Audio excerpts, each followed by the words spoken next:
depuis le day où tu as vécu la vie ici. Tu souffres de camerounisme aigu. C'est une maladie de luxe tropicale qui tue, qui rend très têtu. Je pense que tu trouves un bon docteur. N'hésite pas à aller chez les pygmées, ils ont pas des secrets du bonheur. Tu fais quoi ici en ville, dans la saleté? Tu vas encore faire trop de nyambo aujourd'hui dans la saleté. Ouais, c'est la malchance. Ici le débordement de poubelles fait son homme aïe au hit parade de l'inconfiance. On ne balaye pas chez nous, on va balayer chez eux. On est fiers d'être bantou dans la saleté. Oh yeah, c'est comme ça et c'est bien nous, les Camerouniens de l'heure. On critique tout le poids et on survit dans la peur. Dès le réveil, on est nerveux. Et quand ça va mal, on dit seulement que c'est la faute à Fabia. J'ai très mal rêvé, c'est la faute à Fabia. Ma voiture est marquée, c'est la faute à Fabia. Mon gars me gloxe mal, c'est la faute à Fabia. C'est la faute à Fabia, c'est la faute à Fabia. Ce n'est plus la sorcellerie, c'est la faute à Fabia. C'est la sauce et le riz, c'est la faute à Fabia. Je me réveille de bonne humeur, c'est la faute à Fabia. C'est la faute à Fabia, c'est la faute à Fabia. Quand quelqu'un te dit que tu vas épouser une famille l'été,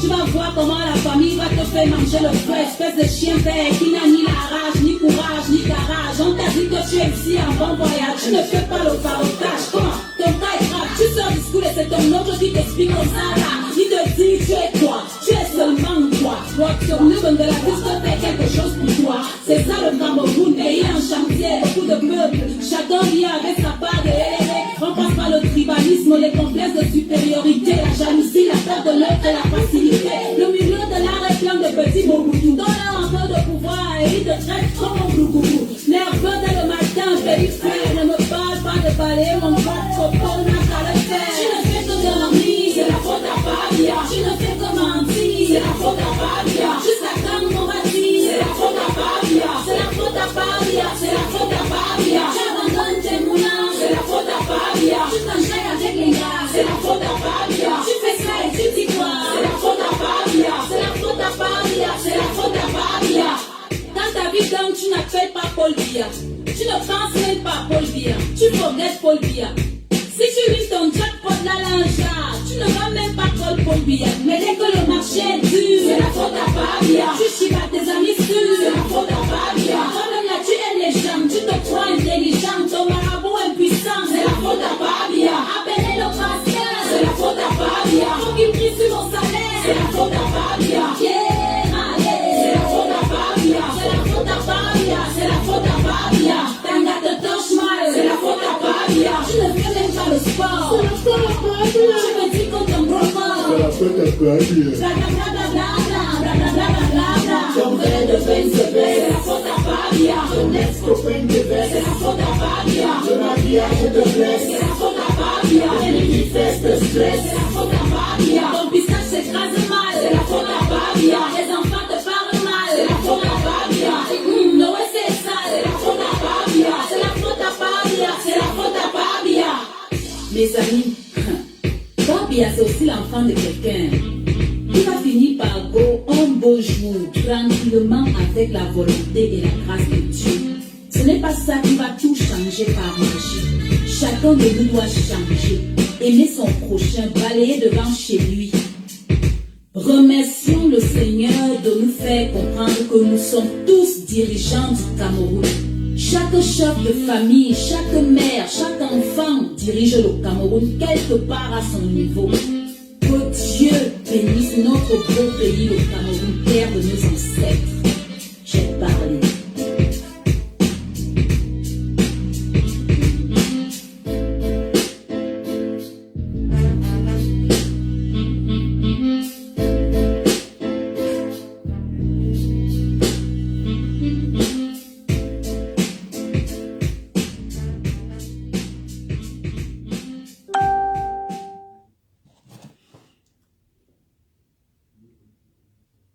Bonsoir tout le monde.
Monsieur Bokolo, je vous dis une chose. Le plus grand malheur qui soit arrivé au Cameroun, c'est l'arrivée de M. BACP à la tête de ce pays. Donc j'ai envie de me demander si à la fin M. Biya ne s'est pas foutu de nous. Et ce qui est davantage embêtant, c'est que, entre-temps, sur les 3 derniers mandats qu'il a eus, il les a placés sous le signe de 3 autres mots. On a parlé des grandes ambitions, on a parlé des grandes réalisations. Bon sur le volet, réalisation pas toujours achevée. Le barrage de Meuvele, grande réalisation, pas toujours achevé. Le barrage de Lombaga, grande réalisation, toujours pas achevé. L'autoroute Douala-Yaoundé, grande réalisation, toujours pas achevée. La CAN 2019, grande réalisation, glissement. Et maintenant, on nous parle d'émergence en 2035. En 2035, M. Bokolo, si vous ajoutez à 38 ans, 15 ans, avec dit que pour que le Cameroun soit développé, il faut que M. Biya ait fait 53 ans au pouvoir. Je dis pour qu'on soit développé, c'est l'émergence, c'est qu'on sort de l'immersion, vous êtes sous l'eau et vous levez légèrement la tête. C'est-à-dire que pour que les frères qui sont à l'Olodof aient une bonne route, il faut attendre 53 ans de pouvoir. Monsieur Bokolo, je vous dis une chose. Le plus grand malheur qui soit arrivé au Cameroun, c'est l'arrivée de M. BACP à la tête de ce pays. Oui, que peut-on encore attendre du renouveau? Rien. On ne peut rien attendre. En tout cas, moi particulièrement, j'en ai rien. J'ai suivi un certain nombre d'aberrations ici sur le plateau. Quand on dit que quand M. Biya prend le pouvoir, l'électrification est à 30%, et que 38 ans après, on est à 63%, ça veut dire que c'est 1% qu'on a fait par an. 1%. Pour un pays comme le nôtre aujourd'hui, 38 ans après le règne de M. Biya, dans la ville de Yaoundé, il y a des populations qui sont encore dans le noir. 5 jours sur 7. On n'a pas d'eau. Qui plus à une période comme celle-ci, de crise sanitaire, on vous dit pour laver il faut régulièrement laver les mains, il faut régulièrement boire de l'eau, on n'a pas d'eau à Yaoundé, capitale d'un pays dirigé pendant 38 ans. On m'a dit que M. Biya, quand il a décrété la rigueur, la moralisation, c'est passé au Cameroun, allait mal. Mais je voulais rappeler au patriarche Bilo ici que au moment où M. Biya prend le pouvoir, il est l'un des plus grands commissaires de la ville de Yaoundé. 2 ans après, il perd son emploi. 2 ans après. Le voilà, il est là. Je parle à les faits. Le voilà. Juste aujourd'hui. Je n'ai pas envie qu'on remette ça sur la table. M. Bokolo, quand M. Biya prend le pouvoir en 82, j'ai 5 ans. Avec 2000 francs, mon père nourrissait une famille. On jetait la nourriture 2 jours après. Avec 2000 francs aujourd'hui, 38 ans après, vous pouvez manger quoi? Même le toxibanana, vous ne pouvez pas. Je dis encore, je le répète, je le réitère, le plus grand malheur du Cameroun, c'est que M. Biya a pris le pouvoir parce que ce monsieur a légitimé la corruption. Il a légitimé le vol. Il a légitimé l'impunité. Comment vous pouvez expliquer 38 ans dans un pays sérieux qu'un fonctionnaire soit plus riche que l'opérateur économique? Vous me parlez de quel succès? Vous me parlez de quelle moralisation? Comment vous pouvez expliquer que 38 ans après, un seul Camerounais a 1263 salaires au ministère des Finances? C'est après 20 ans qu'on se rend compte que cela existait. Vous parlez de quoi?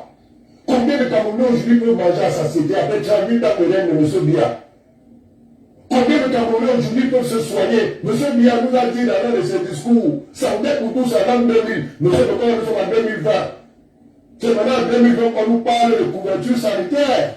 En 2035, il faut encore attendre 15 ans. C'est-à-dire que M. Biya, qui a la particularité de vivre dans une famille à qui Dieu a accordé un nom de vivre longtemps. Donc nous allons encore attendre 15 ans pour avoir, nous autres Camerounais, la couverture sanitaire. Dans 15 ans, M. Bokolo, j'aurai 58 ans. Et je serai en retraite. Donc ça veut dire que je n'aurai pas connu la couverture sanitaire toute ma vie. Donc, aujourd'hui, il y a le taux de chômage qui est encore élevé dans notre pays. Il y a manque de travail. Comment expliquer le fait qu'aujourd'hui, 38 ans après, qu'on ait des gens qui ont connu un seul président comme vous et moi, et qui tardent, qui peinent à trouver du travail? Justement parce que nous avons le malheur d'avoir à notre tête M. Biya. Il n'y a pas autre réponse que celle-là. Et je dis encore qu'on ne doit rien attendre tant que ce monsieur au pouvoir. Quand j'entends les hommes me parler de la moralisation parce qu'on a tout un gouvernement en prison, mais c'est une honte. Vous connaissez ça où dans un pays? Un pays sérieux, c'est une honte. Comme ils disent qu'aujourd'hui, le Cameroun est en train de récupérer ce que ces gens ont volé, mais c'est mal connaître même d'abord le fonctionnement du système. Je vous rappelle que tous ces procès, aucun d'entre eux n'est encore allé à son terme. Je parle sur le couvert du Vatican. Tous ces gens qui sont en prison, aucun d'entre eux ne connaît le verdict de son procès. Final. Le verdict final, aucun d'entre eux jusqu'à là où nous parlons. Parce qu'effectivement, ces gens ne sont pas allés en prison parce qu'ils ont volé. Ils sont allés en prison parce qu'ils représentaient un danger pour le pouvoir de M. Biya. Voilà c'est pourquoi l'on a payé l'opération PV. La preuve, M. Bokolo. Si, comme on dit souvent, la peur du gendarme est le commencement de la sagesse, est-ce qu'aujourd'hui on cesse de voler? Est-ce qu'aujourd'hui, M. Bokolo, si on venait à faire le procès de ceux qui sont à la machine gouvernementale aujourd'hui, mais tous ils sont en prison, tous sont des voleurs. Voilà un gauche collaborateur du chef de l'État qui a détourné l'argent de 2 stars. 2 stars sur le remède. On nous a raconté les histoires d'un camion qui coûte 700 000 francs. On dit la mercure.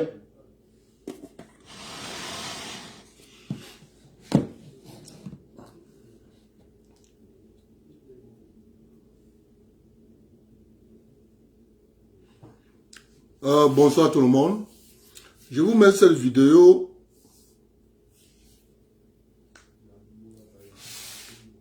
lorsque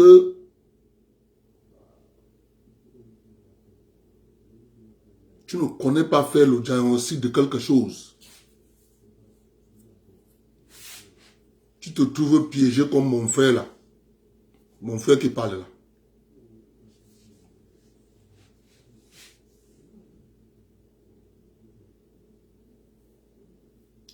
Lorsque tu ne connais pas identifier un problème, tu ne vas jamais le comprendre.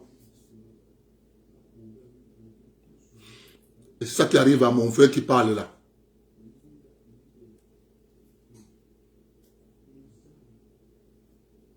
Il n'y a pas l'eau, c'est la faute à Biya. Il y a la corruption, c'est la faute à Biya. On détourne l'argent, c'est la faute à Biya.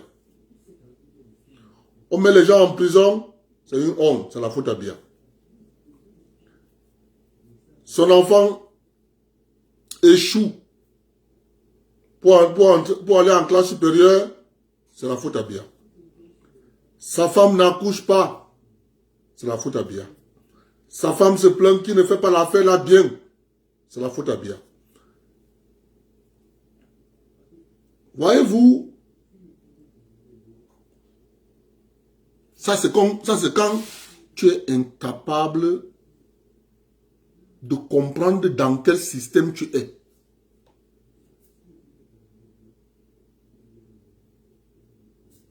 C'est pour ça que je lui conseille beaucoup qu'il lise la thèse du doctorat de Osende Afana. Mais comme il n'aime pas lire, à l'entendre parler, c'est un monsieur qui n'aime pas lire. S'il aimait lire, il n'allait pas dire, il n'y a pas l'eau, c'est la faute à Biya. Il n'y a pas l'électricité, c'est la faute à Biya. Il y a la corruption, c'est la faute à Biya. C'est parce qu'il n'aime pas lire.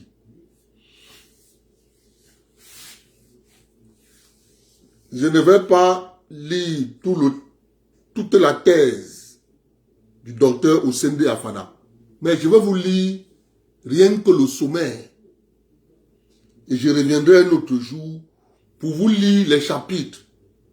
Je vais choisir les chapitres comme ça. Je vais vous lire les chapitres de la thèse du docteur Osende Afana. Docteur en économie, s'il vous plaît. Assassiné par Aïdjo et la France.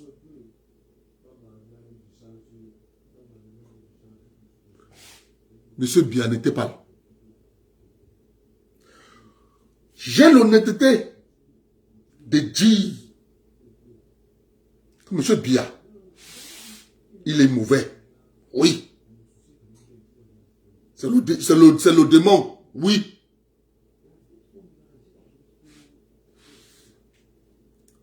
Entre un mal et un moindre mal, je choisis le moindre mal.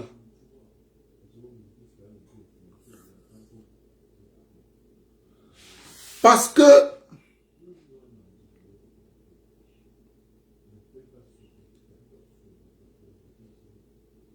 ce monsieur qui parle, il avait 5 ans.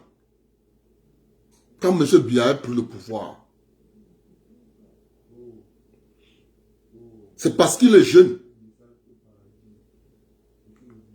C'est parce qu'il est jeune et naïf, incapable de poser un diagnostic d'une situation.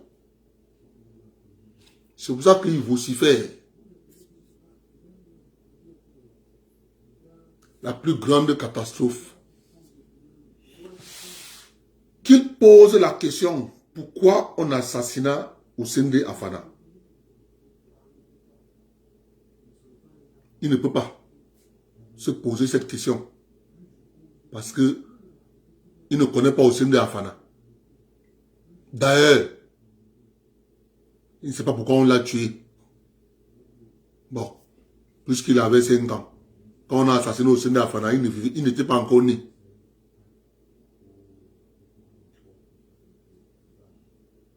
Quand tu lis le livre de Osende Afana, sa thèse, tu comprends pourquoi on l'a assassiné. Ce que nous on vous dit aujourd'hui, on ne nous tue pas là. Parce que ce que je dis là, ce que je vous dis tous les soirs là, à l'époque là, on m'aurait tué depuis. Ce que je vous dis là tous les jours, on m'aurait tué depuis. Parce que lorsque Osende Afana découvre que l'État est le prolongement de l'esclavage, il part faire des études en économie. Il sort la thèse de il écrit cette thèse. Quand je vous dis tous les jours ici,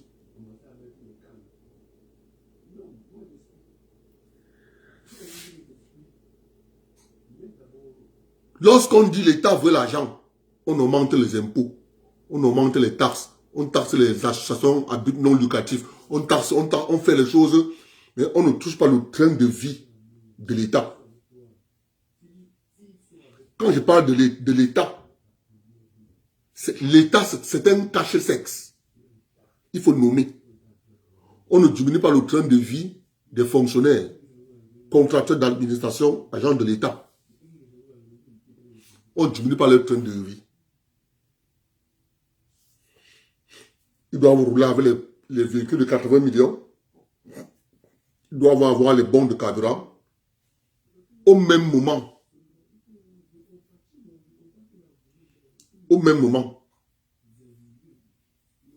dans le secteur privé,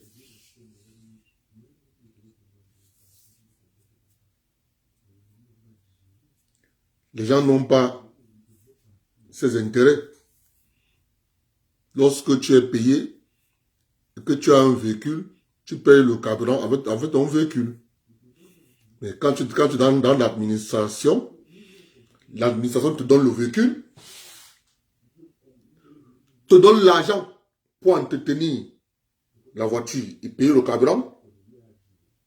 L'administration te donne encore le bon de carburant.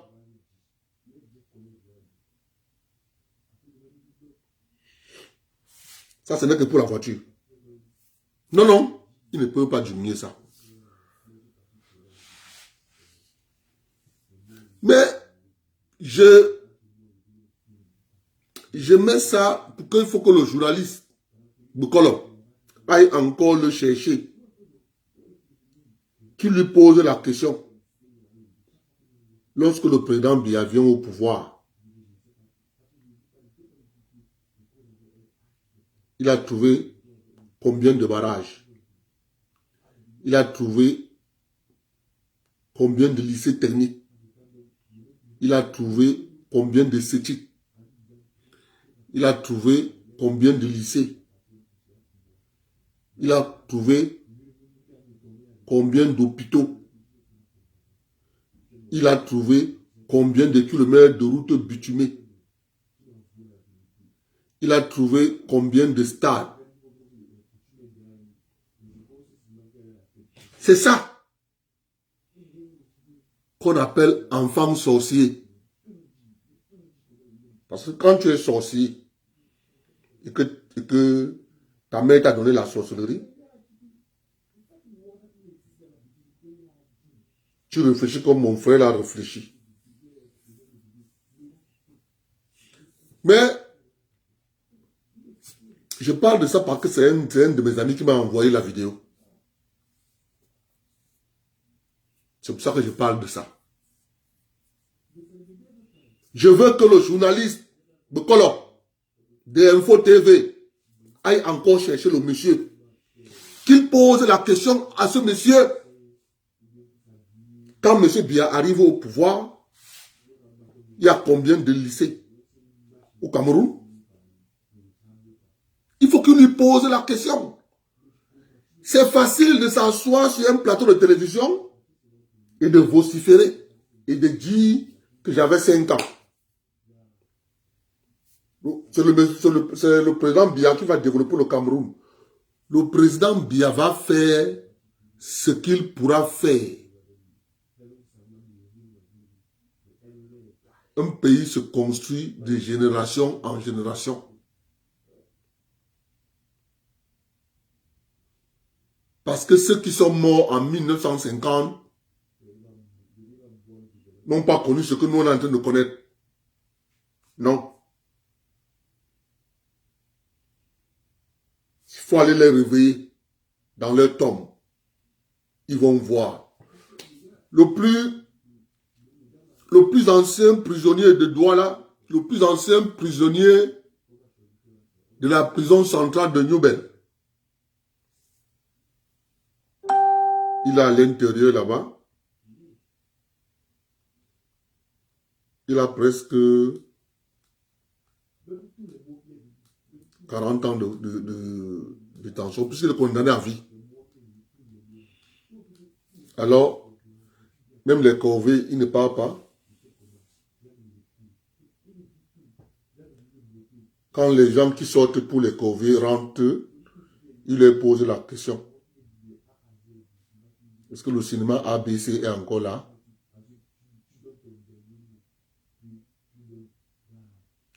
Quand il regarde le Cameroun à la télé, il dit que waouh, le pays est bien, le pays a changé, hein? Parce qu'il est en prison. À l'époque, pour lui le Cameroun, Douala, la ville de Douala s'est arrêtée à dernier poteau.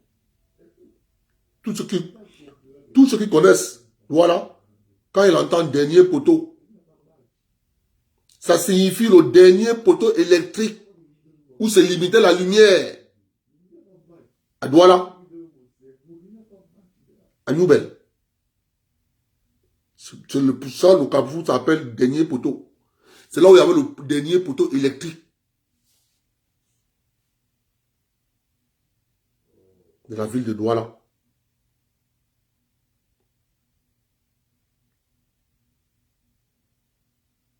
Quand j'entends quelqu'un parler comme ça, je comprends qu'il n'a rien compris au système. Mais je suis désolé pour lui. Monsieur Biya est une bénédiction pour le Cameroun. Je répète,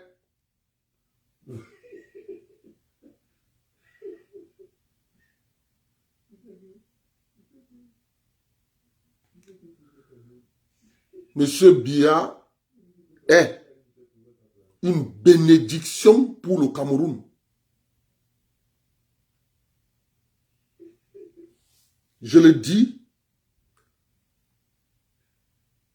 sans embâche, j'ai jamais travaillé dans l'administration camerounaise.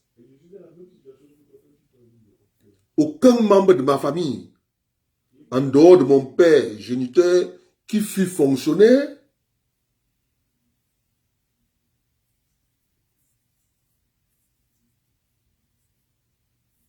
mais j'ai l'honnêteté de dire ce qu'a fait M. Biya. Pas parce qu'il ne m'a rien donné que je vais le détester.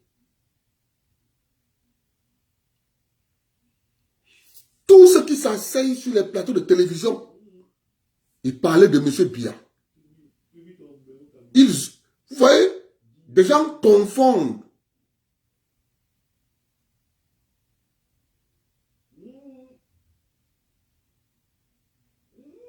l'institution qu'incarne M. Biya à la personne de M. Biya. Il déteste le président Biya.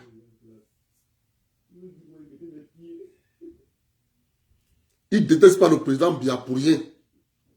Il déteste le président Biya parce que le système qu'on a posé chez nous a pour rôle de fabriquer des hommes comme notre frère-ci.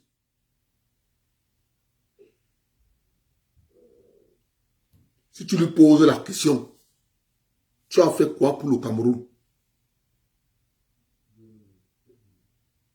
Rien. Si tu lui poses la question, qu'as-tu fait pour ton pays? Il va te dire rien.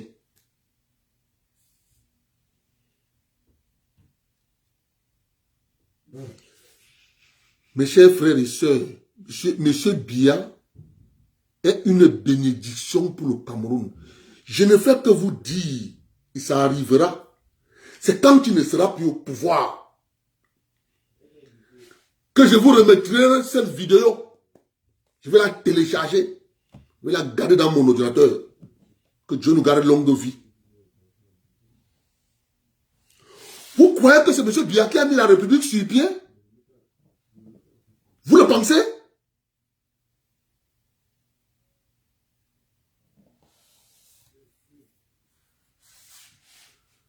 Hey, les gens qui ont mis la République sur pied, c'était avec un but bien précis.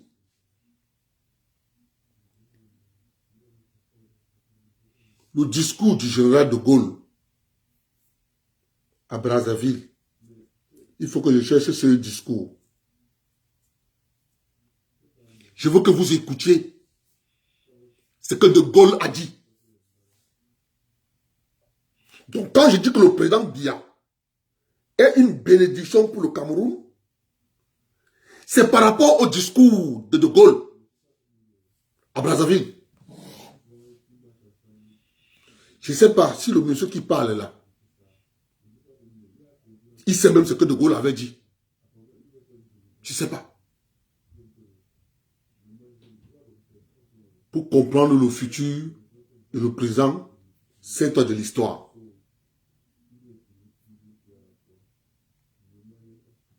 Bon.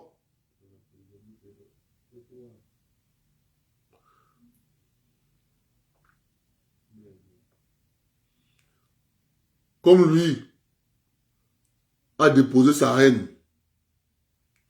sur M. Biya,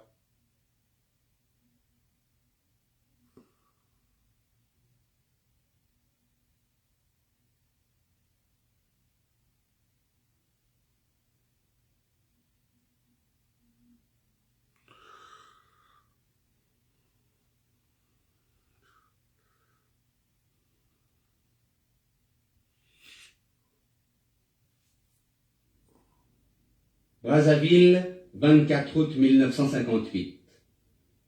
Au moment où s'achève l'élaboration de la nouvelle constitution, le général de Gaulle se rend à Madagascar et en... Je mets ce discours pour ce monsieur qui ne comprend rien, qui est un toto. Je ne sais pas quel genre d'école il a fait lui, qui ne comprend pas où il est, mais ici bien, partout. C'est pour lui faire ce qu'on appelle un rappel mémoire. Écoute le discours du général de Gaulle à Brazzaville.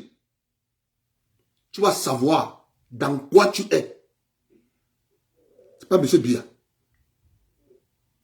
C'est pas lui. En Afrique noire. Devant les habitants de la capitale de l'AEF, il expose les grandes lignes de la communauté que va proposer aux territoires composant l'Union française le prochain référendum constitutionnel.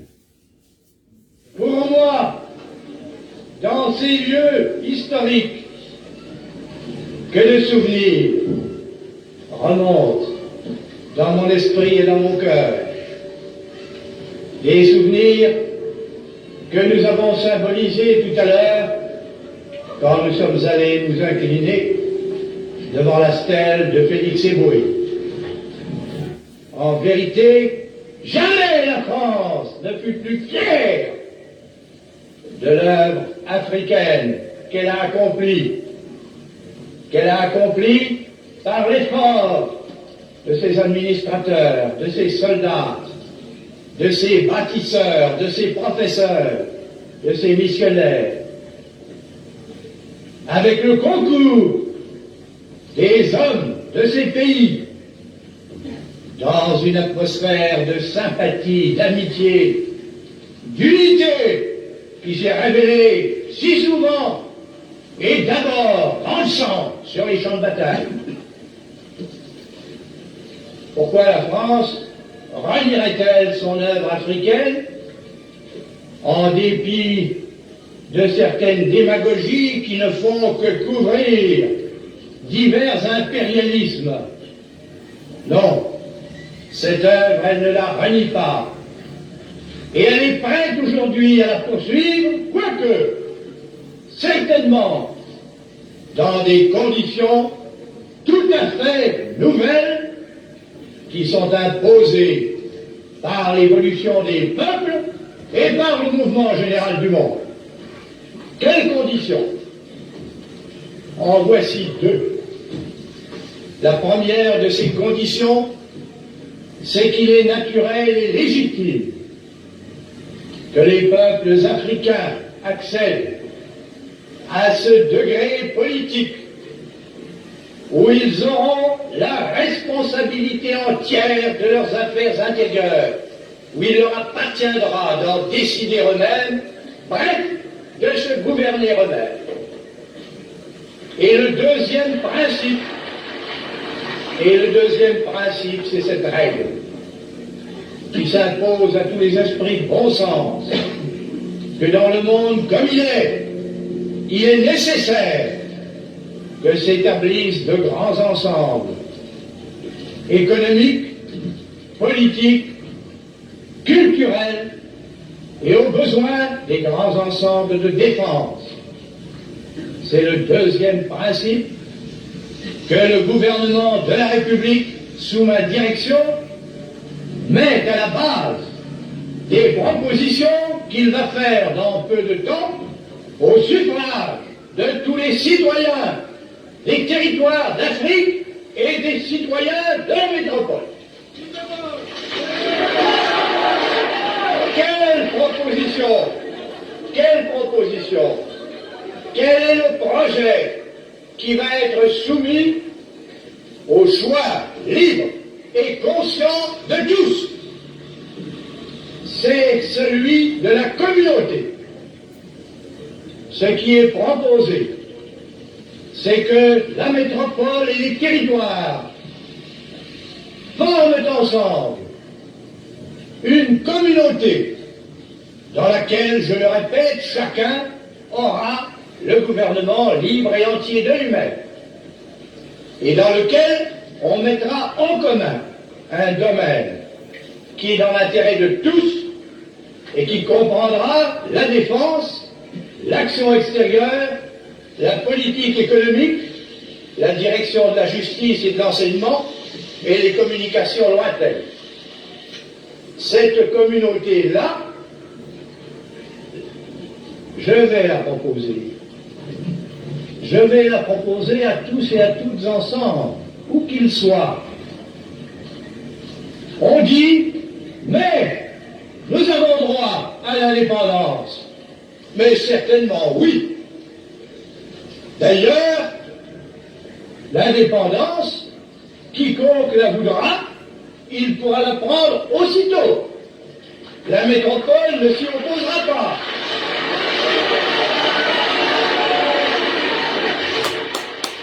Voilà quelles sont les conditions dans lesquelles, je le crois, je l'espère, nous allons tous ensemble former cette communauté franco-africaine qui me paraît indispensable à notre puissance politique commune, à notre développement économique commun, à notre développement culturel, et si c'est nécessaire, à notre défense. J'ai parlé, vous m'avez entendu, les Africains choisiront de toute mon âme. Je souhaite qu'ils choisissent ce que je vais proposer. Vive l'Afrique! Vive la République! Vive la France!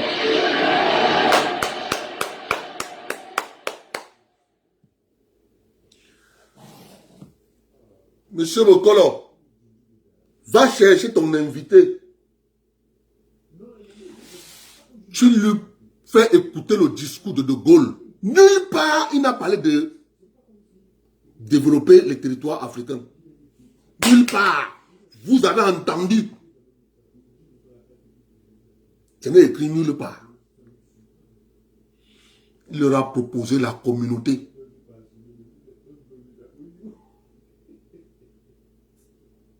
Communauté. Le grand ensemble. Il n'a jamais parlé de développement. Jamais. Tout ce que M. Biya fait là, il utilise la ruse. Il enlève ici. Il donne ici. Il prend ici. Il met là-bas.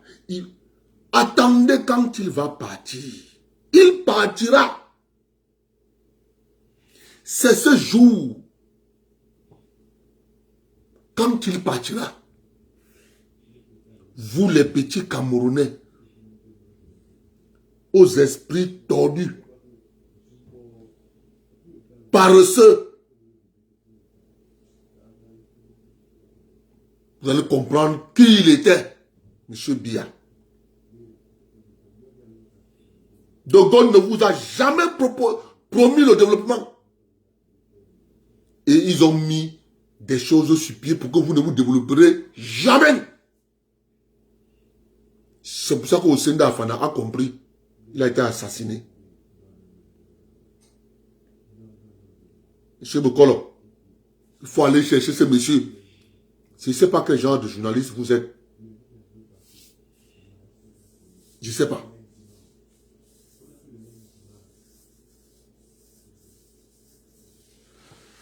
Maintenant, je vais parler de Samuel Eto'o.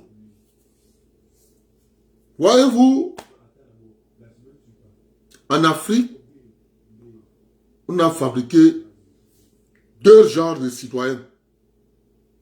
Deux. Le premier citoyen, c'est celui qui vit au dépens du pauvre. Ce citoyen est appelé fonctionnaire, contracteur d'administration, agent de l'État. Ça, c'est le premier citoyen qu'on a fabriqué en Afrique. Le deuxième citoyen qu'on a fabriqué en Afrique, c'est le citoyen qui vit par son effort personnel. Il atteint ses objectifs par son travail, par son courage de relever toutes sortes de défis. Et ce genre de citoyen, au début des années 70, voire 80, ces citoyens, on les appelait les sportifs. Donc le légendaire Joseph Bessala, le légendaire Ndongo Ibanga, le légendaire Emebe,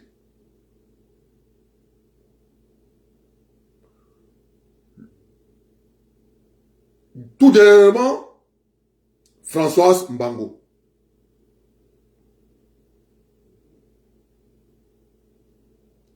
Roger Mila, Belle Joseph Antoine, Oumam François Bi, Manga Ongene,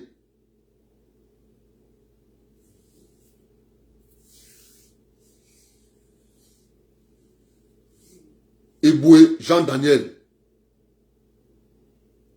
Thomas Nkono. Écoutez bien ce que je vous dis là. Vous allez voir que après ça, vous avez une nouvelle génération. Le monde évoluant, les statuts de ces sportifs ont changé.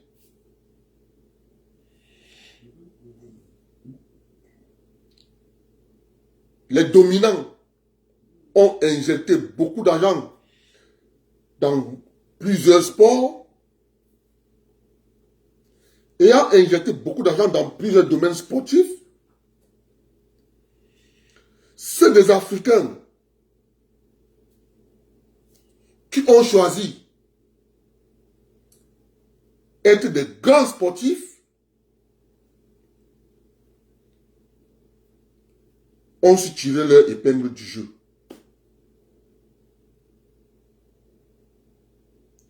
Voyez-vous, si les Jeux olympiques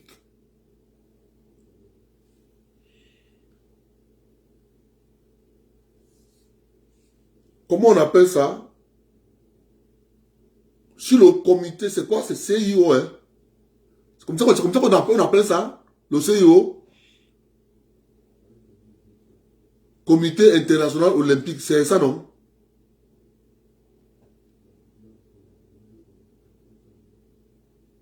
C'est ça, non? Ok, Comité international olympique. Je pense que c'est comme ça qu'on appelle ça. Si, lorsque le CIO va se moderniser, va évoluer dans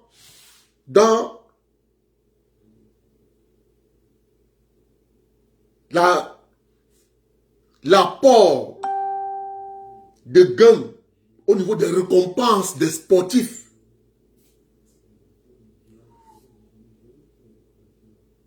le statut des sportifs africains va changer parce que à ce moment-là,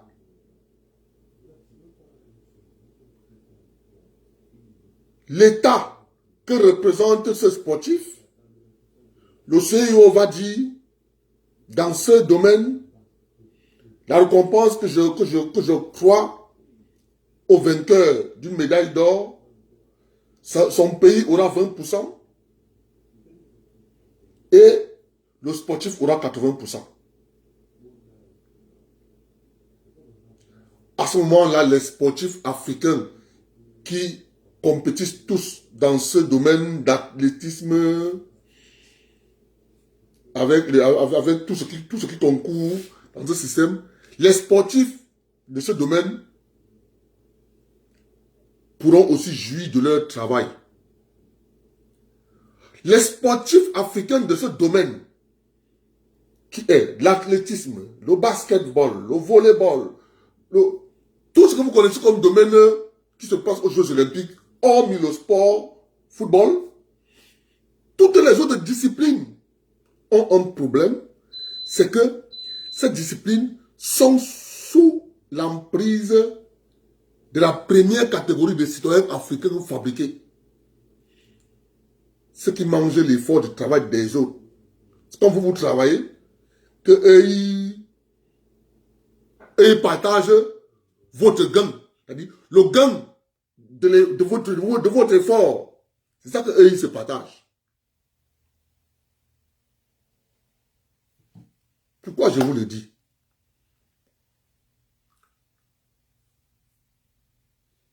Des gens ont du mal à reconnaître un citoyen qui choisit un métier, se donne à fond pour ce métier. Il apprend ce métier. Il exerce ce métier pendant plusieurs années. On le voit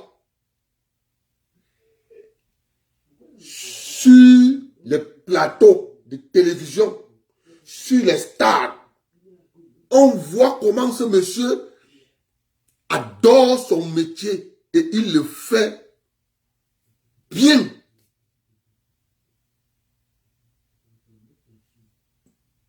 Mais, sauf que, ceux qui sont habitués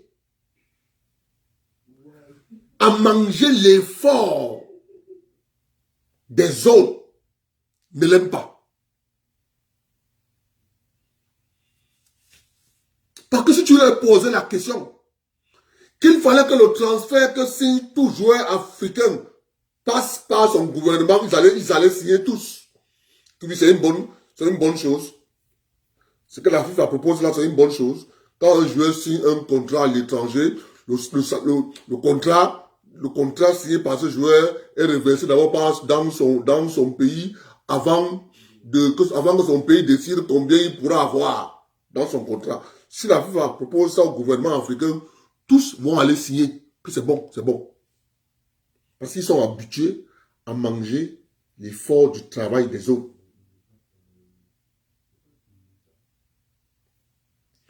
Voyez-vous, quand ce jeune garçon a décidé, il n'a pas décidé.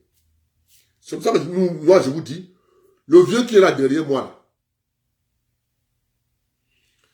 quand il veut donner les sueurs froides à ses collaborateurs traites, il a toujours un petit pion qu'il utilise. À ce moment, il est en train d'utiliser le jeune footballeur plus doué de sa génération, Samuel Eto'o. Le monsieur qui est là derrière moi là, actuellement celui qui l'utilise pour terroriser ses collaborateurs vampires qui ne souhaitent que sa mort. Il a d'abord dit à l'enfant, fait le tour des régions.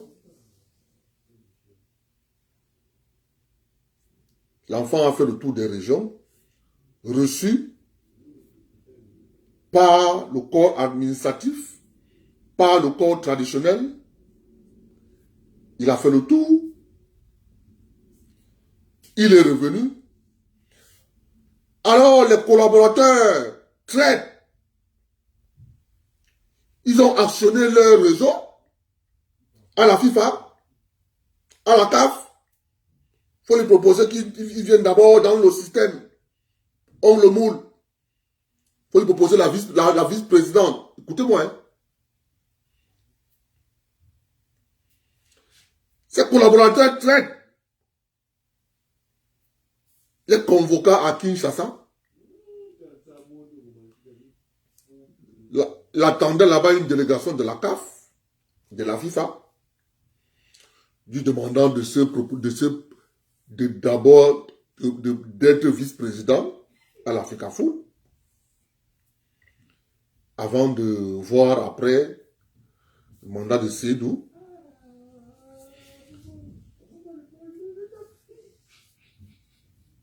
Pour que la mayonnaise prenne très bien, il nomma Sédou vice-président de la CAF, un des vice-présidents de la CAF. On le propulsa à ce poste, vice-président de la CAF. Le vieux, qui est là derrière, comme lui c'est un joueur d'une Songo, il n'est pas pressé. Il tape, il compte les pions. Dans une carte d'une Songo, il verse. Il ramasse ici, il compte. Il remet. Il ramasse ici, il compte passif. Parce que lui, il tape toujours un coup sec.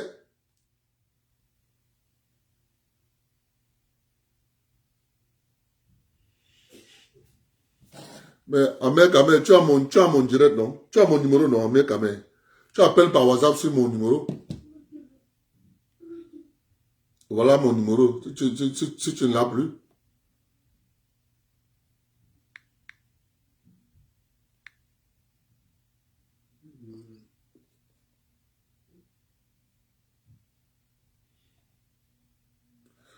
Voilà le numéro que j'ai mis là-bas, Ahmed Kamel.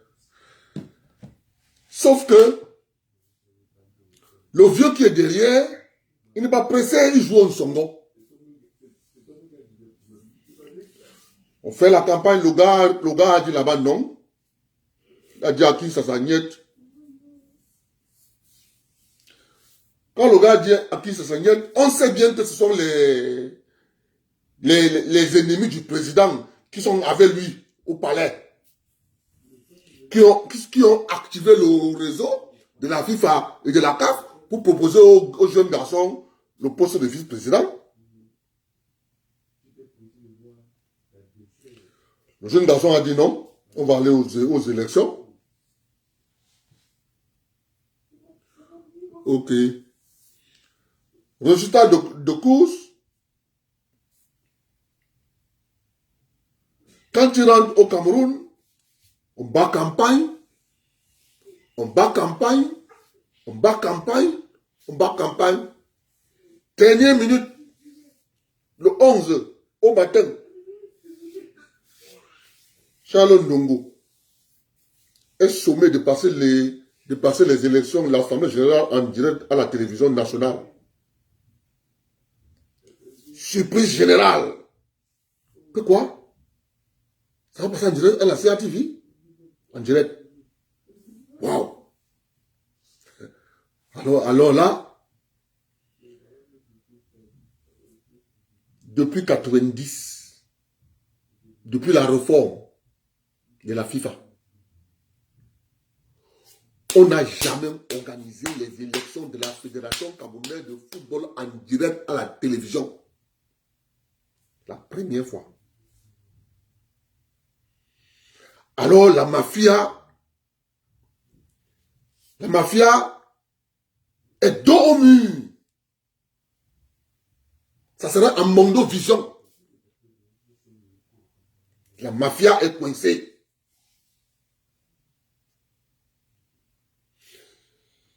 Mais ne perdez jamais de vue un petit détail. Parce que si vous le perdez de vue, Eto'o c'est un milliardaire.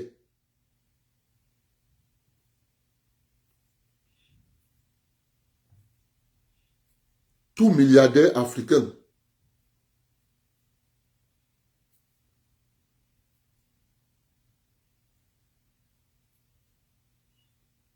peut devenir du jour au lendemain. Écoutez bien ce que je vous dis. Tout milliardaire africain peut devenir du jour au lendemain millionnaire.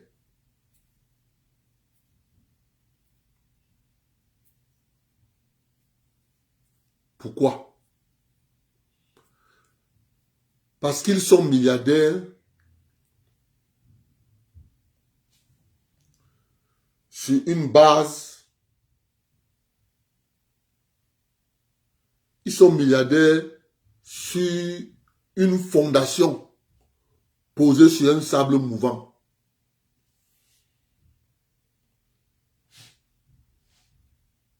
Pays faible, pays pauvre, pays non industrialisé, résultat de course. C'est celui qui garde ton argent, qui te donne, qui te dit ce que tu dois faire. À l'heure actuelle où je vous parle, ceux qui mangent l'effort du travail des autres ont perdu le sommeil au Cameroun depuis le 11.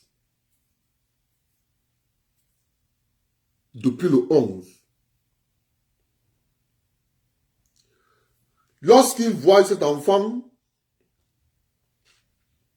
aller à Sanmelima,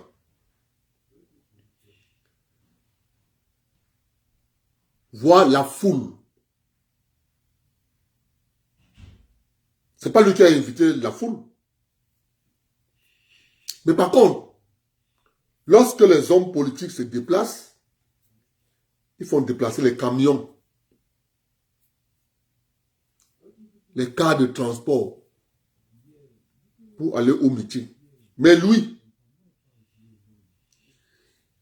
quand il est quelque part, le peuple sort parce que le peuple l'a vu travailler de ses propres yeux. Or, on n'aime pas le système, n'aime pas ce genre de personnes. C'est pour ça que vous allez voir, Bessa Lavalée va s'asseoir à Vision 4. Il va dire, le Cameroun n'est pas le Libéria. Monsieur Valère, le Cameroun n'est pas le Libéria. Oui. Mais Eto'o a prouvé à tous les Camerounais qu'il connaît son travail. Actuellement, il est en train de te prouver que sa conversion, il est en train de le réussir. Sa conversion, je ne suis pas sûr.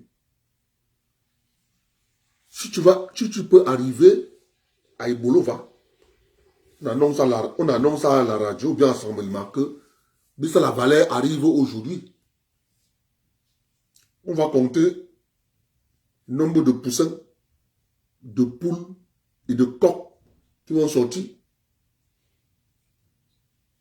T'accueillir. C'est ça. Parce que si on demande aux Camerounais, à l'heure actuelle, là, entre Bessa Lavalée et Eto'o fils, qui doit être président de la République, nous tous, à l'unanimité, on va dire c'est Eto'o fils, moi y compris, parce qu'il m'a montré par le travail on peut réussir. Mais toi tu nous dis par le diplôme on peut réussir, c'est faux. Et c'est ce discours que vous passez le temps glisser au Cameroun ne peut réussir que celui qui a le diplôme.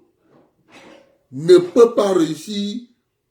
Tous ceux qui ont des métiers et qui maîtrisent leur métier ne peuvent pas réussir.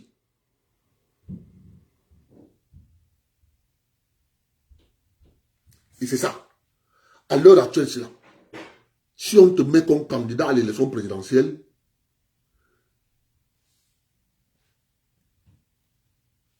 avec Eto'o, tu ne passes pas. Mais Eto'o passera.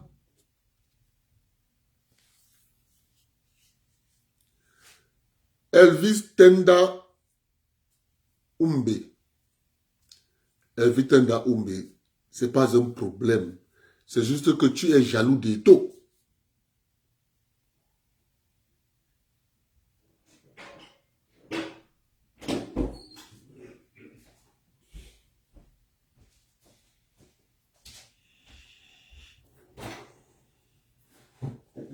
Nous sommes contents de voir ce jeune garçon.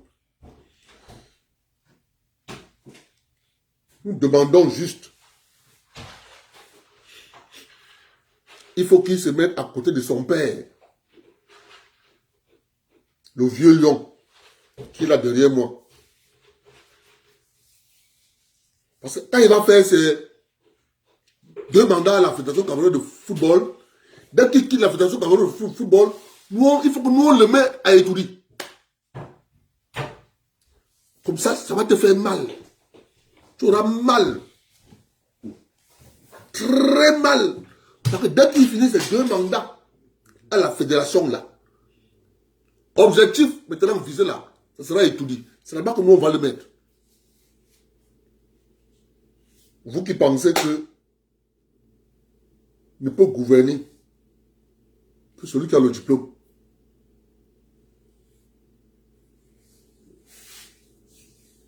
Premier ministre français. Un des premiers ministres français s'appelait Pierre Bérégovoy.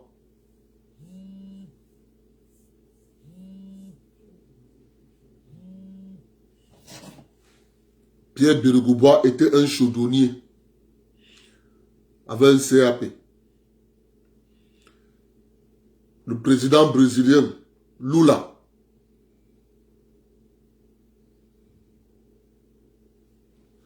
oui, allô? Ouais.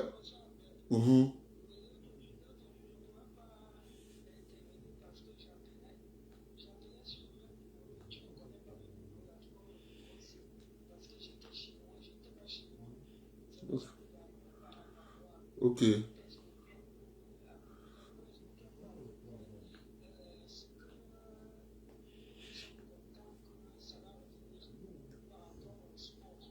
Ok.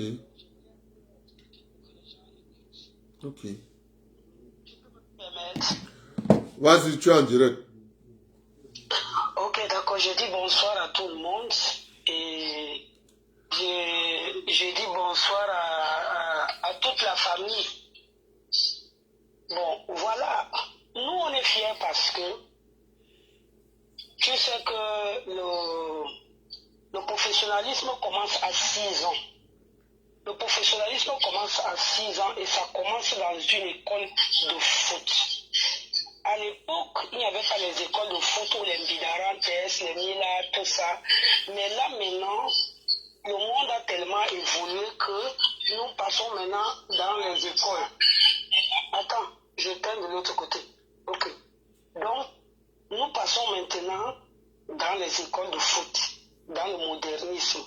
Donc, ça veut dire que Eto'o va mettre en valeur les académies reconnues. Les académies reconnues qui auront rempli le cahier de charges, comme tu as dit l'autre jour. Ça veut dire que tu as un bureau, tu as les équipements pour les entraînements pour les enfants, tu as les équipements de la muscu, parce que même les enfants, ça muscle. Et tu as aussi le cahier. Oui, oui. Tu sais que le foot est d'abord une histoire de dons. Oui, mais c'est ce que je suis en train de t'expliquer parce que moi-même j'ai joué au football. Tu sais que... C'est nous qui avons planté tu sais bien, du football. tu sais aussi que il y a plus de génies en Amérique latine. Parce que là-bas, on laisse d'abord l'enfant faire exploser son don avant qu'on le dirige dans un centre de formation d'un club de football. Je n'ai pas refusé ce que tu dis. Voilà. Je dois t'expliquer un petit truc que tu vas comprendre. Moi, j'ai fait mon fils dans la famille du président de l'Éclair, M. Baoumbekim François, le deuxième Rosicrucien, grand Rosicrucien de la ville de Douala, après Dayas. Donc c'est le grand-père d'Éric. Il était le président de l'Éclair. Donc tous ces gens que tu vois, les Nkono, les Mila, les Njea, comment il s'appelle encore, les Ben, Joseph Antoine, j'étais cité Kono Thomas, tous ces grands joueurs-là sont passés devant mes yeux. Ils ont porté mon fils. Donc je sais ce que c'est que le football. Moi j'ai joué au football. C'est nous qui avons commencé à jouer au football au Cameroun. La journée internationale de la femme, c'est Maman Tchanga Delphine qui avait donné le coup d'envoi au stade Amadou Ahidjo. Je connais même plus les années, mais je peux toujours ma licence à la fédération, à l'Africa Foot, là-bas. La femme que tu as vue, on a mis vice-présidente à l'Africa Foot, là. C'est une ancienne footballeuse. C'est une ancienne footballeuse. Là. Donc, je suis donc en train de te dire que non seulement Eto'o va ramener les gens dans les stades, parce que nous, on allait dans les stades en famille le dimanche pour aller voir les matchs à Douala. Tous les dimanches, on ne pouvait pas manquer comme papa au stade. Les stades sont vides, personne ne va au stade. Et maintenant, je vais revenir sur le championnat. Le championnat n'existe même plus. Parce que mon académie est affiliée à la Ligue du Centre. J'ai une équipe de filles et une équipe de garçons. Là, je suis en train de chercher, je suis en train de faire le transfert de l'académie et de l'affiliation de l'académie à la Ligue du Littoral. Donc, je suis en train de faire les papiers. Les papiers, voilà autant de papiers que le président Eto'o va trouver sur la table. Et le président de la Ligue, moi j'aimerais qu'on le change. Qu'on change le président de la Ligue parce que tous ces gens sont vieillissants et ils sont en train de déranger. Ils emmerdent. Les enfants... Toi-même tu es vieille, on doit te changer aussi. Moi je ne joue pas, moi j'encadre. Moi je ne oui, joue mais pas. C'est là aussi, le président de la Ligue aussi encadre. Il ne joue pas. Il n'encadre pas. Il n'encadre pas comment? Il n'a pas d'équipe pour encadrer. C'est moi qui te dis. Il n'a pas d'équipe pour encadrer. Il est sur la paperasse. Sur la paperasse. Donc, ce que je suis en train de te dire, c'est que le football, comme Eto'o est venu là, ça va commencer par les écoles. Il y aura les tournois dans les écoles. Il y aura les tournois des académies reconnues. Il y aura, qu'est-ce que je vais coder. Et puis, on va coter, tous les joueurs seront cotés dans Google comme en France.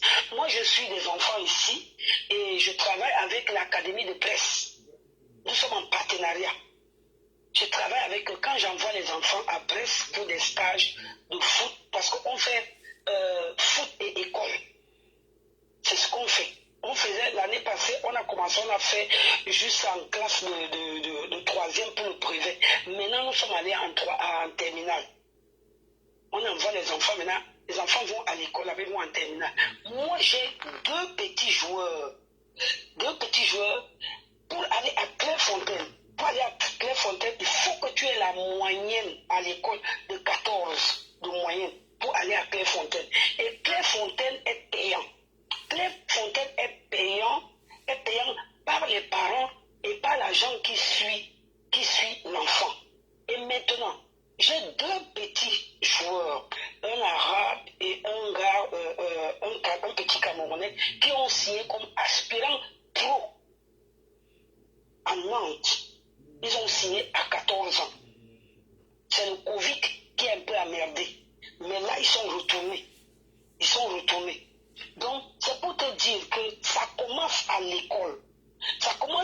parce que nous sommes déjà modernisés, ce n'est plus le quartier. Comme Eto'o vient là, ce n'est plus le quartier. Donc maintenant, tous les joueurs seront cotés dans Google comme en Europe. Ça veut dire que quand on tape ton nom, on tape bien Régine, ou bien on tape Abdelkarim Jito. On regarde ses mensurations, on regarde son maillot, son droussa, on regarde son droussa, on regarde sa performance, on regarde le nombre de passes décisives qu'il a donné, on regarde le nombre de buts qu'il a marqué. Tu comprends? Et on regarde sa forme. On regarde sa forme. Moi, je suis parti au Cameroun il y a 3 ans. Je suis parti au Cameroun. Je suis parti à l'Africa Foot. J'ai demandé là-bas que j'ai vu le directeur technique, j'ai demandé, j'ai dit, mais pourquoi on ne compte pas les joueurs camerounais à Google? Que si tu tapes seulement le nom. Parce que moi, pour vendre un joueur, je n'ai pas encore vendu. Mais pour vendre un joueur, tous les joueurs que je propose, je donne seulement le nom. On va dans Google, on tape. On voit tout. On voit tout. Si c'est intéressant, on me rappelle. Maintenant, pour venir faire une discussion, voir comment le joueur doit venir faire un test. Moi, je faisais venir les enfants du Cameroun qui allaient à Brest faire des stages. J'ai un petit enfant qui était à Brest, il avait 9 ans. 9 ans, Saïd, le petit Saïd. Les photos sont, c'est la mascotte de l'académie. C'est un enfant qui joue au football comme ce n'est pas permis. Formé chez moi. Donc, et en ce qui concerne les stades, qu'on a conçu les stades là, bon, je ne vais pas aussi dévoiler toute ma stratégie ici, mais je vais te dire que les stades vont produire l'argent comment? Voilà comment ces stades là vont produire de l'argent. Ça veut dire que les académies reconnues, qui ont un bon cahier de charges, comme tu l'as dit l'autre jour, ça veut dire que tu as un bus, tu as tous les équipements, tu as le programme de nutrition des joueurs, parce que les joueurs ne mangent pas n'importe quoi. Les joueurs ne mangent pas n'importe quoi. Mais les joueurs au Cameroun, en Afrique, ils sont très forts, parce qu'ils mangent tout. Ils sont très forts. Mais il y a un régime alimentaire pour un joueur. Donc maintenant, ces académies-là vont souscrire à l'Africa Foot. Chaque année, vont verser une certaine somme que l'Africa Foot va demander parce que les académies seront subventionnées. Parce que les subventions des académies, les gens là s'asseyaient dessus et ils mangeaient. C'est comme les subventions des clubs de première division. Ces gens qui sont à l'Africa Foot là mangeaient cet argent. Si bien qu'on se battait avec les joueurs. Si tu donnes même 5 000 ou 3 000, ça veut dire que toi tu payes beaucoup. Toi tu payes beaucoup. Ça, les joueurs entendent que chez toi tu donnes après les entraînements, tu donnes 5 000, tu donnes 10 000. Tu as plein de joueurs qui viennent. Mais maintenant ça ne va plus être ça. Ok. Ça ne va plus être ça. Ok. Tu as compris? Ok. Donc voilà ce que j'étais en train de t'expliquer. Parce que tu as dit l'autre jour que tout le monde va grouiller pour aller créer l'académie. On ne crée pas une académie comme ça. Tu connais le nombre d'âges que l'Africa Foot a? L'Africa Foot a plus de, si c'est 20 ans. L'Africa Foot a plus de 20 ans. Je ne sais pas, quelque chose comme ça. Elle a plus de 20 ans. Tu connais le quantième agrément j'ai? Je n'ai pas donné le numéro. Ok. Je n'ai pas donné le numéro, mais ça m'a vraiment dit, ça m'a vraiment interpellé parce que tout est serré là-bas. Tu ne crées pas l'académie n'importe comment. Ok. Tu comprends, Abel? Ok. Voilà. Donc, c'était un peu ça que je voulais un peu expliquer. Mais pour ceux qui sont jaloux des taux, nous, on est là. On les regarde, on lutte avec eux sur les réseaux sociaux. Même si eux, ils insultent, nous aussi, on va les insulter. Pour réussir, ce n'est pas le diplôme, comme tu as dit là. C'est pour cela qu'ils ont tous les problèmes. Chacun dit que je suis doctorat, machin, je suis ceci, cela. Pendant que les gens qu'eux, ils appellent qu'ils ne sont rien. Traînent des foules comme et toi traîner aujourd'hui. Est-ce que tu comprends? Ouais. Bon, tu trouves normal que quelqu'un se met à Mondovision, il dit qu'il gagne 600 000, il gagne 300 000, pendant que les joueurs souffrent. Le joueur n'a même pas 50 000 pour manger. Les gars, ça dit que tu trouves un président qui achète une paire de godasses pour toi. Ça veut dire que le président est trop riche. Qui donne même la paire de godasses. Ça veut dire qu'il est trop riche. Parce que les gars, là maintenant, Eto'o va faire le nettoyage. On monte, on descend, il va faire le nettoyage. Tu comprends? Si les gens veulent, ils n'ont qu'à aller sauter en l'air et aller tomber dans le vouri. Ok, Ils vont tomber merci. dans le fundi. Ok, c'est bon. Bon, je te laisse. Bonne soirée. Oh, bye bye. Bye bye. Merci beaucoup.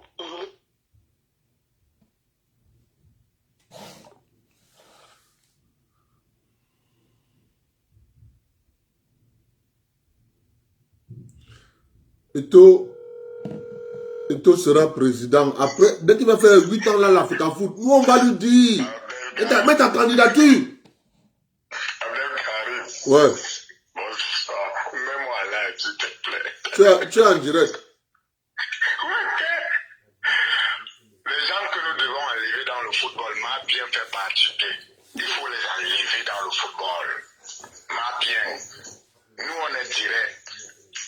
On doit vous enlever dans le football. Tu vois, pour un live comme celui-ci, il a fallu que tu étales tout ce que tu nous as expliqué, m'a bien. Évidemment, tu sais que ce n'est pas une attaque personnelle, c'est toi et moi, mais tout ce que vous faites là, c'est ça qu'on vous dit, quittez le foot, quittez le foot. Nous ne voulons pas des écoles de foot où vous êtes assises ou assis, vous ne voulez pas changer vous-même, mais vous voulez changer les autres. On vous dit que le football d'aujourd'hui, regardez, vous frères Camerounais qui m'écoutez, combien de Camerounais savent encore dribbler? Je parle du dribble, le dribble. Le dribble, ce n'est pas à l'école de foot qu'on apprend, c'est quelque chose qu'on apprend en route, entre deux têtes tombent, entre deux maisons. L'enfant joue son football et on finit. Un jour il sort, il commence. Mais vous prenez les enfants du trou, à peine il se fait un centre, vous le mettez, vous commencez à lui dire comment il fait tirer. Nous n'avons plus de talent d'Abega que tu as cité. Nous n'avons plus de Mbidaran qu'est-ce que tu as cité. Samuel Eto'o, que nous tous on adore aujourd'hui. Techniquement parlant, quand on le met à côté de Roger Mila, il y a pas mal. Mais il est devenu Samuel Eto'o parce qu'il a beaucoup travaillé. Les génies du dribble, on n'en a plus. On n'en a plus. Parce que oui, tu as raison, mon très cher. Laissez les enfants comme en Amérique du Nord. Laissez-les faire les histoires qu'ils apprennent, qu'ils regardent dans la télé. Arriver à un certain moment, récupérer-les. C'est de ça qu'il est question. Quand on parle d'aller au stade, mon frère, si on part au stade et qu'il n'y a pas un génie, quelqu'un qui te fait rêver, il faut savoir que pour aller au stade, ce n'est pas parce que Samuel Eto'o est venu qu'on va aller au stade. On va aussi aller au stade parce qu'on a des gens, un Mama Jean, lui, pour les jeunes qui sont là, les plus vieux comme nous qui sommes là, Mama Jean, lui, te prend un ballon au corner, il tire, ça entre seul. Tu es content de voir ça. Thomas Nkono, il tourne 2 fois en l'air avant de prendre un ballon, il atterrit avec, tu es content de voir ça. Ah, aujourd'hui, vous avez vu les armes. Tep Chaleur. Oui. Je t'arrête un peu pour raconter une petite anecdote. Oui. Canon est allé jouer un match au Nigeria. Canon et Enugu Rangers. Thomas Nkono, Canon arrive à Enugu. À l'aéroport, ils n'ont pas mis le chauffeur du bus. C'est Manga Ongene qui a conduit la voiture avec un gars à côté pour les accompagner au stade. Arrivé au stade, Nkono, on tire, il arrête. On tire, il arrête. On tire, il arrête. On arrête le match pour venir fouiller qui, non, il get wish. Il get wish. J'ai raconté une anecdote de Thomas Nkono aux jeunes frères avec qui je joue au football tous les dimanches ici à Montréal. Que le président du Canon de Yaoundé avait suspendu Bidarantes, Koundé Emmanuel, Ngeya Jacques, Thomas Nkono, Abega Trophy, pendant au moins 3 ou 4 matchs pour une histoire de crime qui n'allait pas. Il les a suspendus. Ils sont venus jouer au stade Omnisport de Douala, au stade de la réunification à Douala. C'est le jour où ils revenaient au stade pour la première fois. Canon Dynamo de Douala. Et Yobopo Lalin peut raconter ce que je dis là, il est vivant. Et Yobopo Lalin, après va au corner, on centre le corner. Et Yobopo Lalin est sûr qu'il a battu, c'est-à-dire qu'il a lobé. Non, c'était pas un corner. Le ballon vient vers le centre, à l'entrée de la surface, et Yobo lobe, il lobe Thomas Nkono. Il commence à aller jubiler qu'il a marqué. Il entend comment le stade de Nice crie wow, il a l'impression qu'il a marqué. Il trouve autrement qu'on avait le ballon en main. Comment tu ne vas pas aller regarder ça? J'ai raconté cette histoire. Les enfants ont douté, sont allés se renseigner. On leur dit que ce que votre grand frère Tep Salah vous raconte là est une histoire vraie vécue au stade de Nice Douala. Donc, ça nous prend aussi les mains bien qui nous laissent un peu nos enfants commencer entre 2-0, à jouer en route au goudron, à commencer à apprendre à dribbler. C'est de là que sortent les génies. Oui. C'est pour ça que vous avez vu les Lions amateurs jouer dernièrement au Cameroun. On n'en avait pas un qui peut faire un dribble. Ouais. Parce que tout le monde est dans l'école du foot. On tire comme ça, on se place comme ça. Le génie, c'est parce que tu apprends de toi-même, tu fais des trucs de toi-même. C'est de là que ça sort. C'est de là que ça sort. Encadrer plus tard. C'est ça. Vous comprenez? Donc tous ces gens qui sont là dans le football, les écoles de foot, ils sont là pour l'argent. Laissez nos enfants au sous-quartier. Oui, vous avez raison. Avec vous, ils s'en sortent. Personne ne peut vous enlever cette qualité-là. Mais nous n'avons plus de génie parce que comme en Amérique du Nord, au Brésil, les gars jouent au ballon en route. Ouais. Tel tombe, le gars apprend à dribbler, il s'écorche ces trucs, il rentre à la maison, il revient. Un jour, il rentre. Les équipes de football, si vous dites que, comme notre frère est là aujourd'hui, il est devenu patron de l'Africa Foot, laissez que les équipes de foot recommencent avec il y avait équipe junior, équipe senior, il y avait les machins, tout ça venait là-dedans. Les hauts sucres doivent recommencer dans les écoles, qu'on aille chercher des talents. Mais aujourd'hui, dès que tu sais tirer le ballon, on t'a déjà pris, on t'amène là-bas parce que quelqu'un veut faire l'argent sur toi. On ne te laisse même plus développer le naturel que tu as en toi. C'est de ça qu'il s'agit. Si je n'ai pas voulu garder la parole longtemps parce que tu n'étais pas du jeune exposé là, on était en train de t'écouter. Samuel Eto'o n'est pas Dieu. Ça, il faut que les gens l'enlèvent. Nous sommes contents parce que quelqu'un qui connaît le foot le dirige. Mais je pense que si quelqu'un qui connaît le foot le dirige, il sait que le génie sort de la rue. Le génie ne sort pas de l'école de foot. Le génie sort de la rue. Il ne sort pas de l'école de foot. C'est parce qu'on prend un génie en route qu'on s'en va l'encadrer. Ouais. Si un enfant a 10 ans, 12 ans, vous l'avez déjà mis à l'école de foot, il ne fait plus rien parce qu'il veut, il fait parce que l'entraîneur lui dit que c'est comme ça qu'on fait. Ouais. Par contre, quand il jouait en route, dans son 2-0, il n'avait pas de coach. Il fait ses dribbles 2-3 fois, il rate, il recommence, demain il rate, demain il réussit. Ouais. C'est de ça. Quand tu cites les Mangamba, tu cites les Rouges, tous ces joueurs qu'on a eu aujourd'hui à l'époque, ils sont venus du talent naturel de la route. Ouais. Et comme ça, nous allons avoir les gens. On ne part pas, on n'ira pas au terrain parce que Samuel Eto'o est devenu président. On ira aussi au terrain parce qu'il y a du talent. C'est de ça qu'il s'agit. Quand tu vois Cristiano Ronaldo, qu'on voit ici, il faut avoir qu'il y a du talent. Il y en a il n'y a pas de règles sans exception. Il y en a qui peuvent sortir de ces écoles-là. Mais laissez nos enfants jouer en route. Laissez-les jouer en route. Ouais. À un moment donné, laissez-les jouer en route, qu'ils fassent leurs erreurs, qu'ils tombent, qu'ils apprennent. Un jour, le sucre a donné combien de joueurs? Le sucre. Beaucoup de joueurs. Combien? Est-ce que dans le sucre, il y avait un entraîneur qui disait à un enfant qui est venu à l'école qu'il faut faire la passe comme ça? De même, il faisait ses histoires, il rate. On vient maintenant le prendre, on lui dit que toi là, tu es bon. Maintenant, on t'encadre pour t'amener dans le bon chemin. C'est ce que je voulais dire, mon frère. Moi, je ne voulais pas garder. Et pour parler de Mabien, qui est dans le foot, et il faut apprécier les Mabiens parce qu'ils sont dans le foot. Mais Mabien, il y a aussi un temps que vous aussi, vous devez changer. Vous laissez aussi d'autres prendre votre place en tant que tout change. Ça ne va pas changer à l'Africa Foot, mais vous ne lâchez pas. C'est de ça qu'il est question. Bonne journée, je continue à suivre. Merci. Je disais que Eto'o va faire ses 2 mandats à la Fédération camerounaise de football. Quand il va finir ses 2 mandats.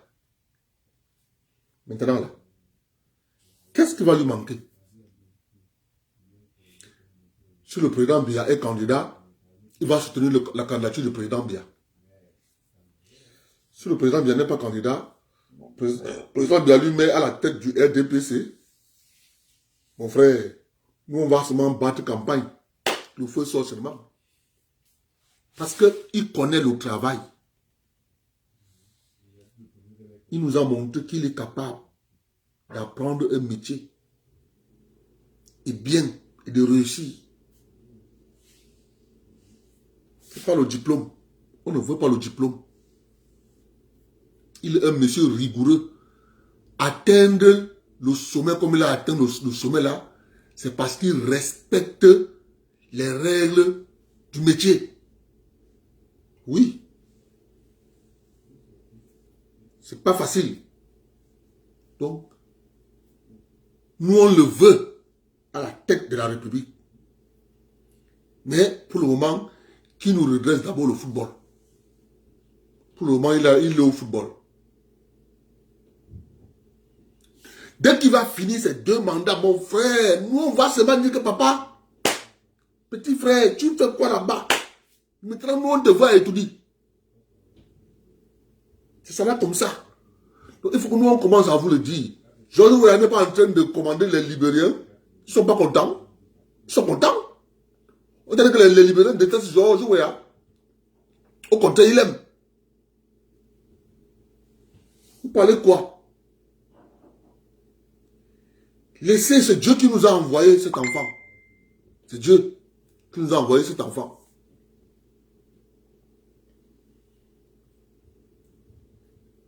Le problème, c'est les gens sont habitués, on a bâti un système.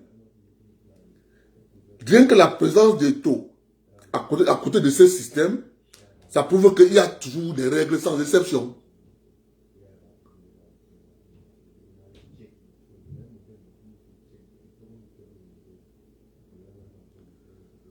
Il y a des règles sans exception. Parce qu'on voit bien que ces gars dans l'administration veulent se régénérer. Entre eux.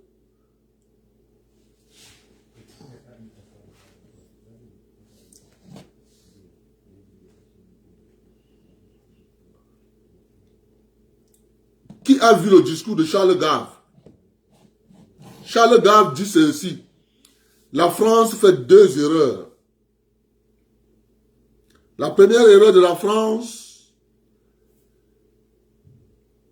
c'est de croire que faire des bonnes études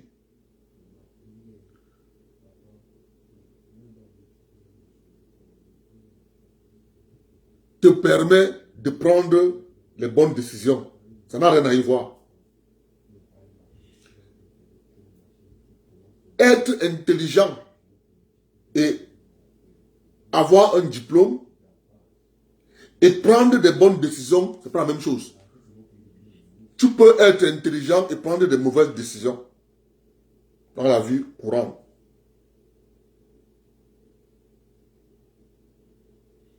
Donc, c'est pour ça que moi, c'est pas le diplôme qui fait de toi un bon dirigeant. C'est ton travail. Dans le domaine où tu es exercé, on voit que tu es bon, on te prend, on te met à étudier. Moi, je prie Dieu que les 8 ans finissent très vite.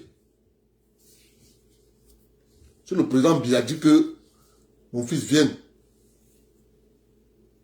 mon frère, nous on va seulement taper le tantam derrière que papa.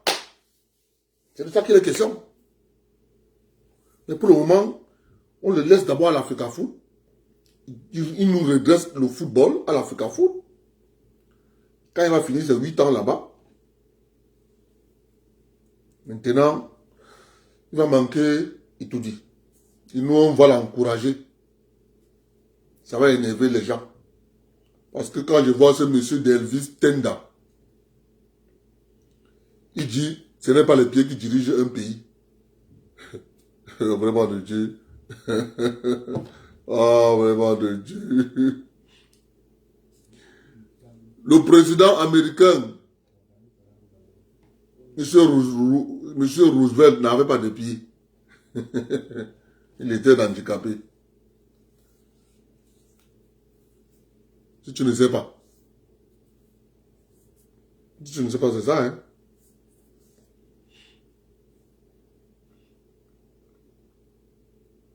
Ito est un champion. Comme je vous disais, je vais vous lire les titres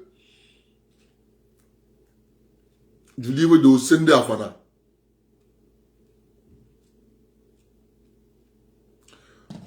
Je dis, hein, mon frère, réussi ou pas, nous on va le mettre à étudier. On va le mettre à étudier. C'est pas lui qui appelle. C'est pas Eto'o qui appelle les gens. Les gens reconnaissent en lui la passion au travail, le courage.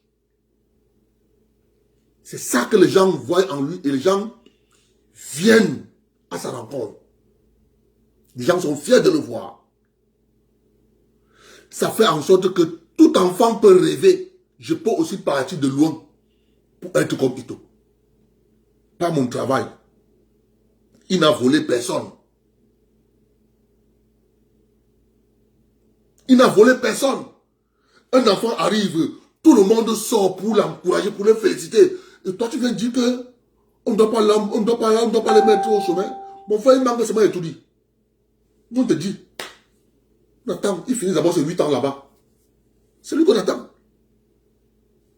Il faut que tu commences à préparer tes remèdes pour l'AVC. Parce que tu auras l'AVC.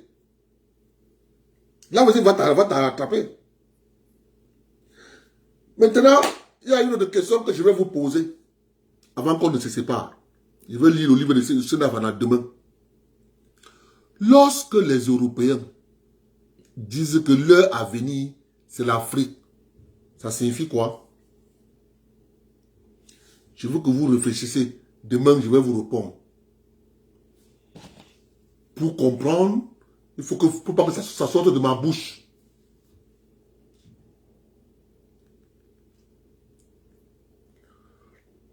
Il ne faut pas que ça sorte de ma bouche. Je veux que vous compreniez vous-même.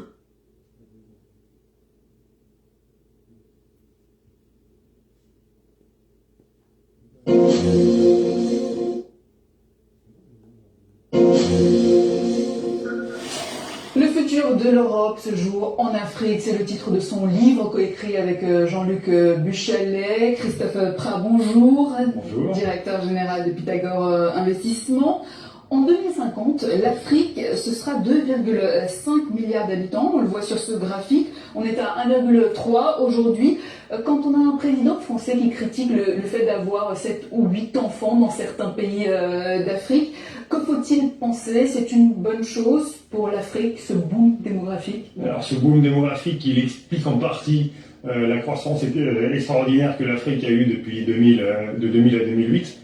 Parce que si vous retraitez de la croissance qui était à peu près 5,5, la croissance démographique pendant cette période était de 2,8. Donc si vous retirez ça, vous retombez à peu près sur une croissance de 2%. Donc par rapport aux taux de natalité qui sont de rigueur en Europe, c'est sûr que c'est un vrai bonus pour la croissance. Et en quoi c'est une richesse? Voilà. Alors c'est une richesse parce que théoriquement en économie, la croissance d'une économie, elle se fait d'une part par la croissance de la population et d'autre part par la croissance de la productivité. Donc ça peut être une richesse si cette population est bien formée, si elle a accès aux ressources, etc. Et par rapport à cette Europe vieillissante, c'est une richesse pour l'Europe aussi? Alors pour l'Europe, certains y voient bien sûr une menace, mais l'Afrique pourrait devenir, comme l'Asie l'a été pour le monde, ou l'Europe de l'Est l'a été et l'est toujours pour l'Allemagne, pourra devenir l'arrière-cour de l'Europe. Et de ce point de vue-là, avoir une telle masse salariale et de main-d'œuvre est un atout énorme pour l'Europe. Ça veut dire que la tendance est inversée. C'est l'Europe qui a besoin de l'Afrique aujourd'hui? Alors, je pense que l'Afrique et l'Europe doivent travailler main dans la main. Ça c'est évident. Et l'Europe a besoin de l'Afrique dans la mesure où, si ce n'est pas une opportunité, elle peut devenir une menace, ce gain démographique pour le futur. D'ailleurs, on voit aussi un autre phénomène, c'est cette diaspora africaine qui rentre au pays. Parce que le développement se passe là-bas, pas forcément ici. Alors, avec cette croissance absolument ahurissante qu'a connue l'Afrique de 2000 à 2008, effectivement, on a eu un retour de la diaspora africaine en Afrique, puisqu'on pouvait à nouveau s'enrichir. De 2000 à 2008, le taux de croissance des millionnaires a été en Afrique 2 fois plus élevé que dans le reste du monde. Je prends l'exemple du Nigeria, par exemple. Au Nigeria, il y a 22 milliardaires et 34 000 millionnaires. Donc pour vous dire à quel point les Africains ont pu s'enrichir pendant cette période. Par contre, cette richesse, elle s'est faite aussi un petit peu au détriment du reste de la population. Et là, vous avez eu des écarts de richesse absolument ahurissants qui se sont formés en Afrique pendant cette période-là. Aujourd'hui, vous avez entre 50 et 60% selon les pays qui vivent sous le seuil de pauvreté. Au Nigeria, qui est la première économie africaine, vous avez 56% pardon, de la population qui vit sous le seuil de pauvreté. Donc de ce point de vue-là, vous comprenez bien, si la croissance de la population africaine, elle se conclut à créer des pauvres, c'est une croissance qui n'est pas de bonne qualité et qu'il faut pouvoir juguler. Et justement, quand on voit la couverture de votre livre, on voit que l'Europe est électrifiée, en Afrique pas du tout. Donc demain, je vais vous expliquer. Bonne soirée à tout le monde. Mais gardez dans vos mémoires qu'Eto a 8 ans à la Fédération camerounaise de football. Après les 8 ans, là, je serai le premier à dire Eto, candidat. Oui.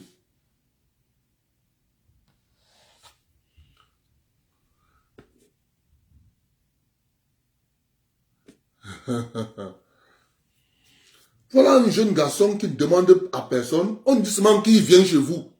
Tout le monde sort.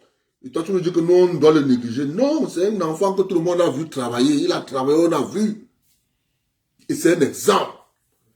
C'est quoi? C'est un exemple d'un fonctionnaire qui touche 220 000 et il a une maison qui coûte 400 millions. Ça, c'est l'exemple, ça, hein? C'est ça, l'exemple.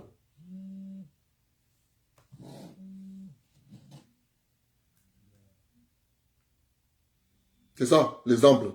Papa, ça ne marche pas.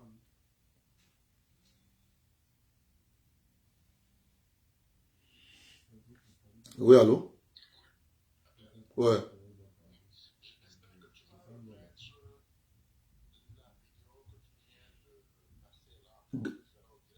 Oui, demain, je vais remettre. Je vais passer tout.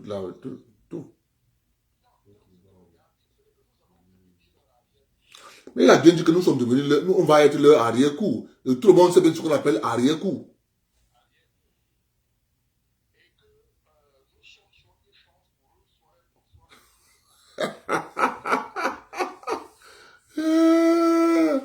Demain, on va parler.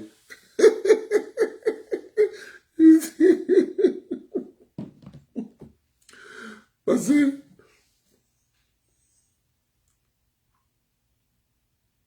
On passe ça à la télévision. Quelqu'un est en train de dire que l'Afrique va être l'arrière-coup de l'Europe.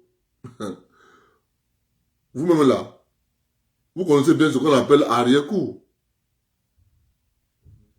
Bonne soirée, on se prend demain. En souhaitant bonne chance à Iso.